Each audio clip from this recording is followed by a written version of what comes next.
Welcome to my channel. In this video, I will share with you how to turn Bluetooth on a Mac with only using a keyboard.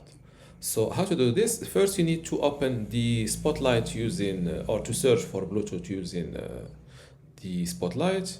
So by default, the button Command and space, Command and space, open the Spotlight. This is the Spotlight search, but in my case I've customized my keyboard so that Command space switches the languages for me, but by default or in your case you will use just Command space and you will see this Spotlight, this window.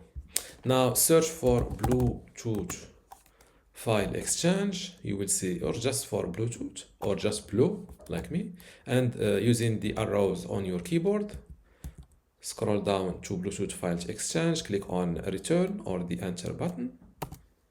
And when your Bluetooth is off, now if you hit the Enter or the Return button, it is the same button below the Delete button, like this, the Bluetooth will be turned on. How to check if your Bluetooth is turned up or not yet? If I go to the control center, the Bluetooth is on. Now let's turn it off manually and repeat the process. Command space to open the Spotlight, write just blue like this, scroll down to Bluetooth File Exchange, hit enter and hit enter again to turn on the Bluetooth. And as you see, this window pops up, and if I go back to the control center, the Bluetooth is on. And this is how to turn on the Bluetooth on a Mac using only your keyboard.